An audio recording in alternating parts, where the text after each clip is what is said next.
complement system is an important part of the innate immune response and plays a major role in the killing and clearance of invading pathogens, including bacteria, viruses, fungi, and parasites.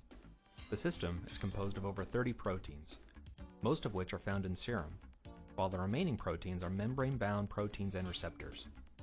On activation, complement proteins that participate in the activation of either the classical or alternative pathways of complement interact in a highly specific enzymatic cascade and generate proteolytic fragments that mediate the numerous biological functions of the complement system. In this video, we will focus on the activation and biological functions of complement. Activation of the classical pathway. The classical pathway is typically activated by antigen-antibody complexes. Although there are many other activators of this pathway, only two isotypes of antibody, IgM and, as shown here, IgG, will activate the classical pathway.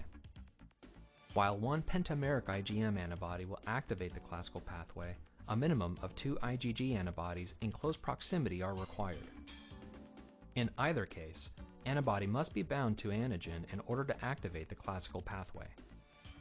The classical pathway is activated when C1, the first protein in the pathway, binds to the Fc portion of the antibody. C1 is a large macromolecule composed of a C1q molecule and two molecules each of C1r and C1s. It's the globular head portion of the C1q that binds to the Fc binding site on the antibody. This binding causes a conformational change in C1q and subsequent autocatalytic conversion of C1r to an active serine protease. Activated C1r cleaves C1s to an active serine protease. Activation of C1 by binding antibody is also termed complement fixation. The next step in the activation of the classical pathway is the cleavage of C4 by the activated C1 molecule. C4 is cleaved by the activated C1s molecule in C1 into two proteolytic fragments, a small peptide called C4a and a larger fragment, C4b. C4b attaches covalently to the antigen-antibody complex and has a binding site for C2, the next protein cleaved in the classical pathway. C2 is also cleaved into two fragments, and the resulting C2a fragment binds to C4b. This bimolecular complex of C4b2a is a C3 convertase of the classical pathway and serves to cleave C3 through the enzymatic activity in the C2a portion of the complex. Classical pathway C3 convertase. The C3 molecule is cleaved by the C3 convertase into C3a and C3b. The C3a fragment has potent biological activities, which will be discussed shortly. The C3b fragment can covalently attach to the C3 convertase, resulting in a trimolecular complex consisting of C4b, 2a, 3b. This multimolecular complex is called the C5 convertase of the classical pathway and is specific for cleaving C5. Classical pathway C5 convertase. The C5 molecule is cleaved by the C5 convertase into C5a and C5b, both of which mediate important host defense functions of the complement system. Both C3a and C5a are potent chemoattractants. C3a attracts mast cells to sites of complement activation, and binding of C3a and C5a to these cells, as well as basophils, induces degranulation and release of histamine and other vasoactive amines. C5a is a chemoattractant for macrophages and neutrophils, and binding of C5a to these cells primes them for mediating their host defense functions.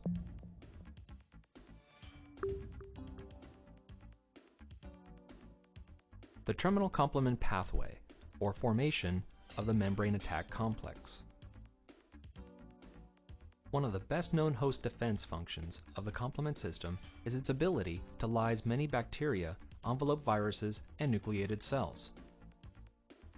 Lysis of cells by the complement system is mediated by a large macromolecular structure called the membrane attack complex, or MAC. The MAC is formed through what is called the terminal complement pathway, which starts with the generation of C5b. C5b associates with C6, C7, and C8, forming a large multimolecular complex that associates with and begins to disrupt the cell membrane.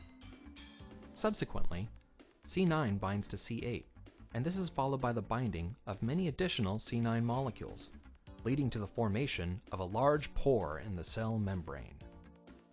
The pore in the membrane is large enough to allow water, ions, and small molecules to enter the cell, leading to lysis. Activation of the alternative pathway. The alternative pathway of complement is activated by LPS and other lipopolysaccharides found on the surface of invading pathogens. The alternative pathway is always active at a very low level. This activation is due to the spontaneous hydrolysis of an internal thiol ester bond in C3. Hydrolyzed C3, called C3 water, has a binding site for factor B, another protein in the alternative pathway. Factor B binds to C3 water and becomes a substrate for cleavage by factor D, denoted here as FD. Factor D cleaves factor B into two fragments, BA and BB. The enzymatically active BB fragment remains associated with C3 water, and this bimolecular complex is the alternative pathway C3 initiation convertase. Alternative pathway C3 initiation convertase. This initiation convertase cleaves C3 into two fragments, C3a and C3b. The newly generated C3b can covalently attach to nearby surfaces, just as C4b does in the classical pathway. In the absence of an appropriate activator for the alternative pathway, complement regulatory proteins block further activation of the pathway. However, C3b, on interacting with an activating surface, such as a bacterial cell, will bind factor B, which will be cleaved by factor D, resulting in the formation of the alternative pathway C3 convertase of C3b-BB. Alternative pathway C3 convertase. The C3 convertase of the alternative pathway cleaves C3 to C3a and C3b. Some of the C3b generated by this cleavage does not interact with the activating surface and remains soluble. Some of the C3b generated will covalently interact with the activating surface and start the formation of additional alternative pathway convertases, thus rapidly amplifying activation of complement through this pathway. The surface of an activator, such as a bacterial cell, can rapidly be covered with many thousands of C3b molecules in a few minutes as a result of this amplifying effect. And, as with the classical pathway, some of the C3b generated will interact with the C3 convertase itself, resulting in the formation of a trimolecular complex of two C3b molecules and BB. This multimolecular complex is called the C5 convertase of the alternative pathway and is specific for cleaving C5.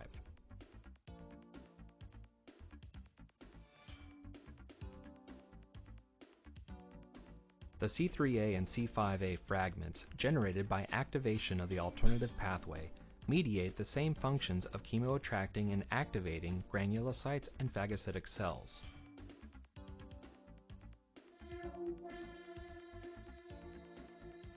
C3a attracts mast cells to sites of complement activation, and binding of C3a and C5a to these cells, as well as basophils, induces degranulation and release of histamine and other vasoactive amines. C5a is a chemoattractant for macrophages and neutrophils, and binding of C5a to these cells primes them for mediating their host defense functions.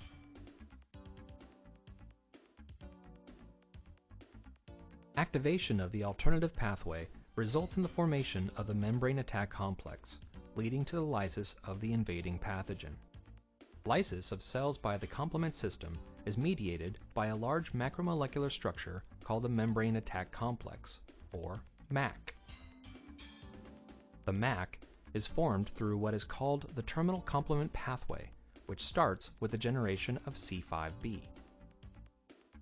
C5b associates with C6, C7, and C8, forming a large multimolecular complex that associates with and begins to disrupt the cell membrane. Subsequently, C9 binds to C8, and this is followed by the binding of many additional C9 molecules, leading to the formation of a large pore in the cell membrane. The pore in the membrane is large enough to allow water, ions, and small molecules to enter the cell, leading to lysis.